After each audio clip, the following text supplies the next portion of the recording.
Bien-aimés, des bien-aimés dans le Seigneur, bonjour, que le Seigneur vous bénisse. Nous rendons grâce à Dieu pour ce merveilleux matin qu'il nous donne après la fête de la Pentecôte. Nous lui rendons grâce parce que notre Dieu est merveilleux. Prions le Seigneur. Dieu Tout-Puissant, nous voulons méditer ta parole en ce matin, que ton esprit nous conduise en toutes lettres pour que nous puissions comprendre et sonder les Écritures.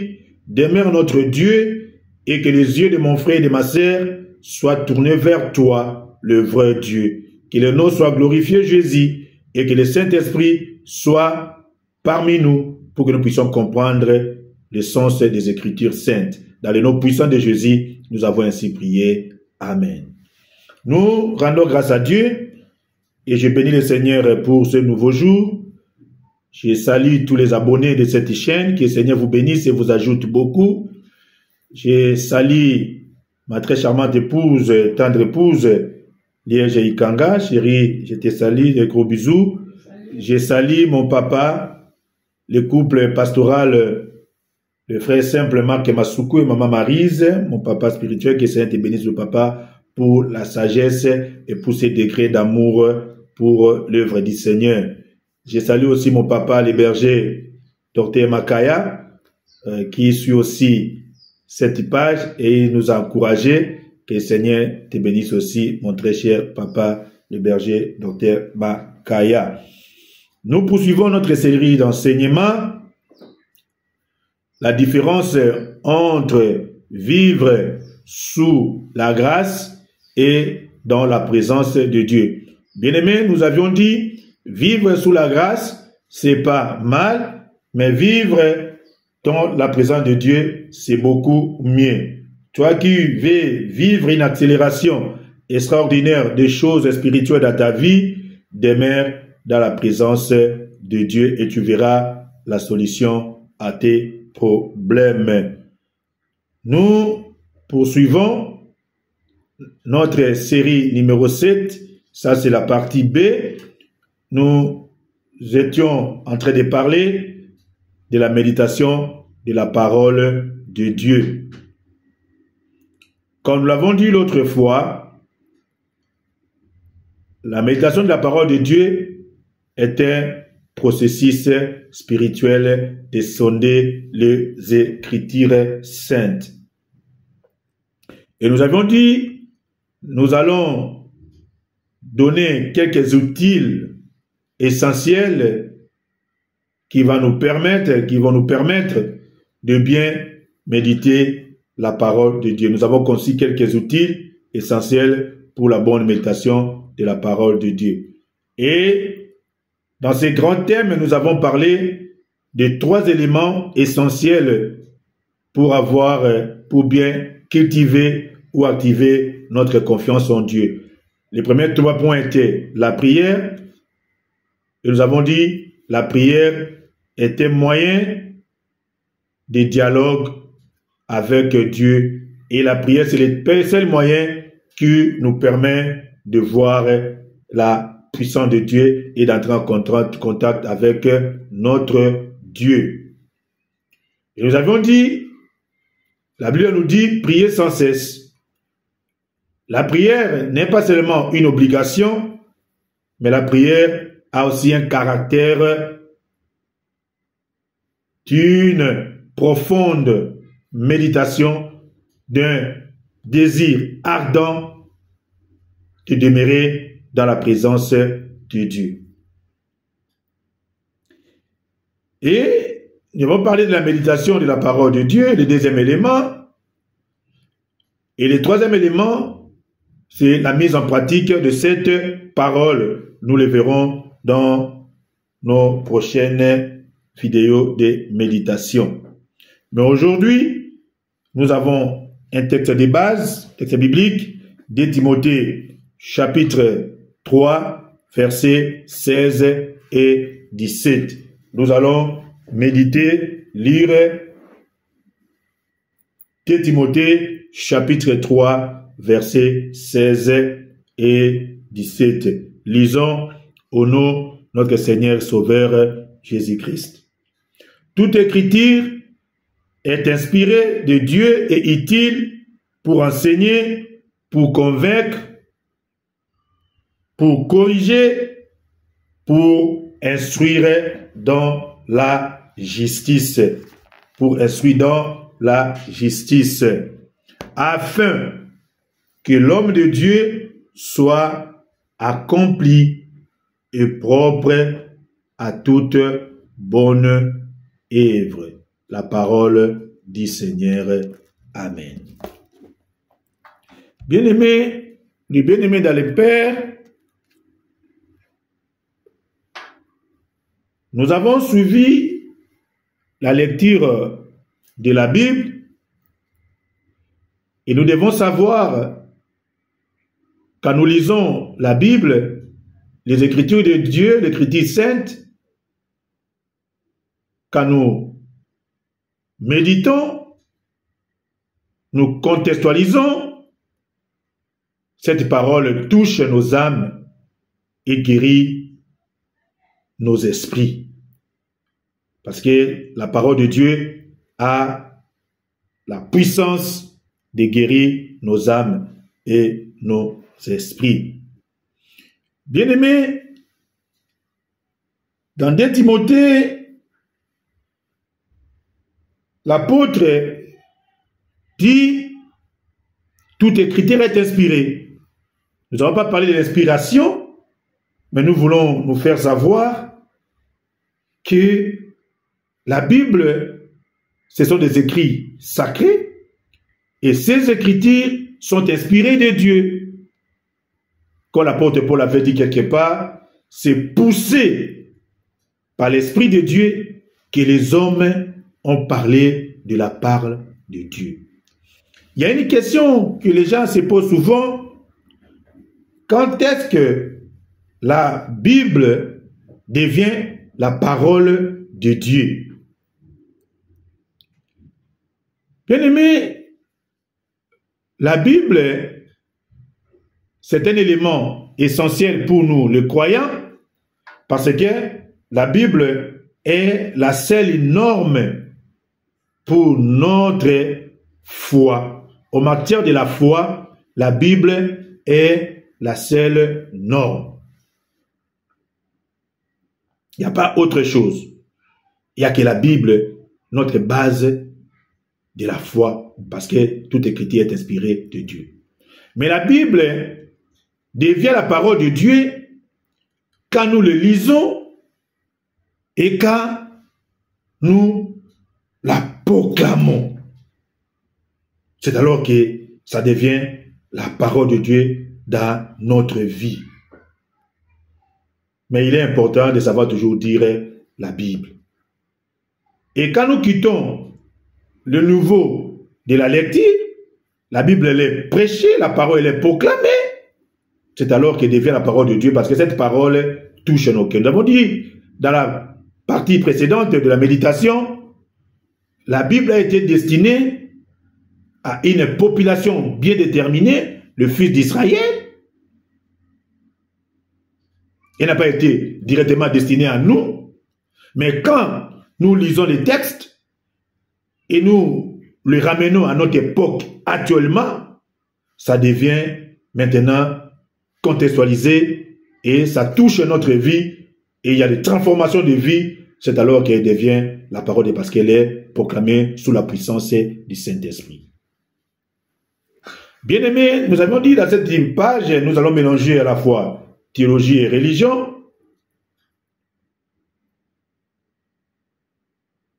Mais aujourd'hui, nous parlons de l'inspiration des Écritures saintes, parce que nous devons méditer la parole. La parole est inspirée de Dieu, toute Écriture. Mais l'apôtre dit ici, c'est aussi utile pour être enseigné, pour convaincre, pour corriger, pour instruire dans la justice, pour que la parole proclamée puisse convaincre, puisse corriger, puisse enseigner et conduire dans la justice. Nous aurons besoin de la puissance du Saint-Esprit.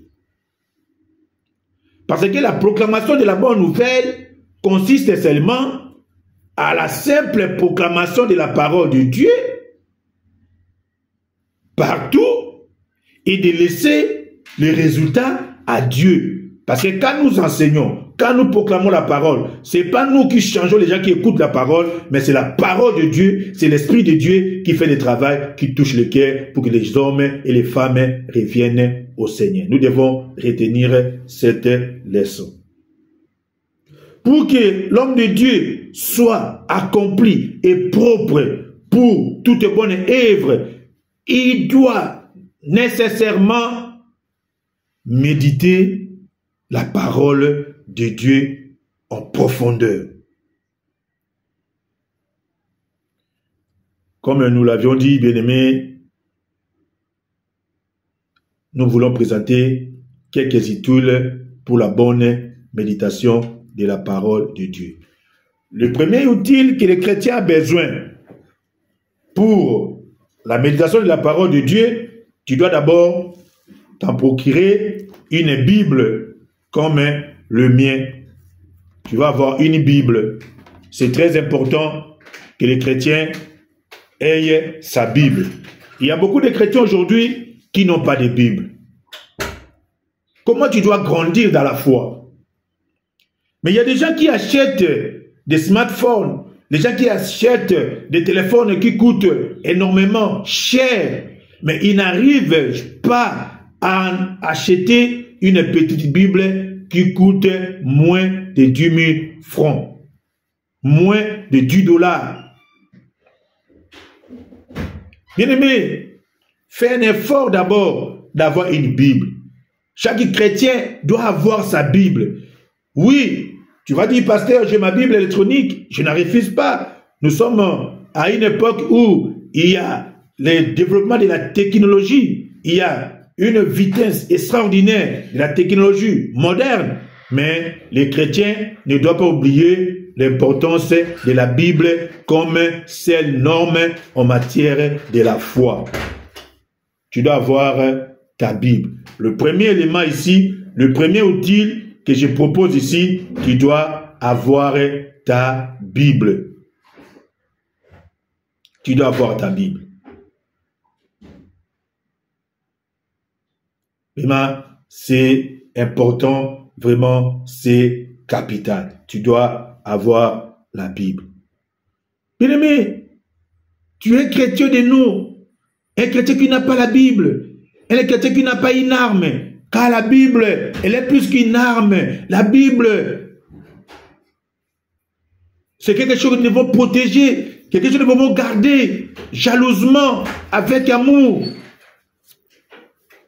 C'est très capital pour nous. La Bible, c'est très important, très importante dans la vie d'un chrétien, d'un enfant de Dieu. Nous devons voir la Bible.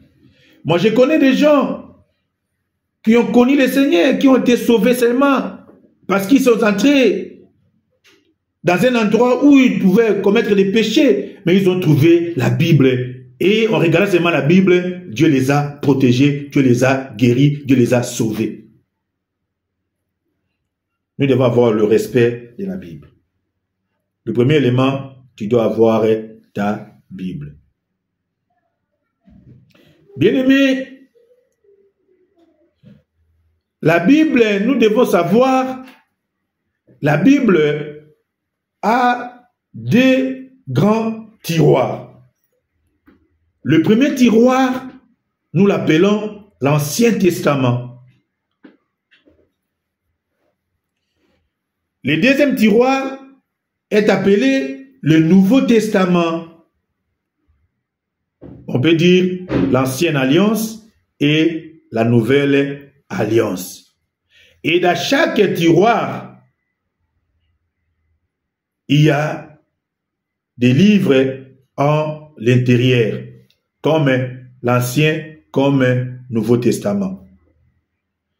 L'Ancien Testament a plusieurs livres. Le Nouveau Testament aussi a plusieurs livres. Le Nouveau Testament débute par le livre de la Genèse et se termine par le livre de Malachie.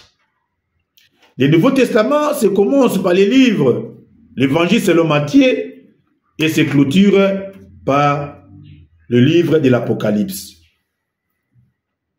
Nous parlerons plus tard de la composition théologique ou du canon de la Bible dans une autre page de mythologie. C'est là purement consacré à la théologie.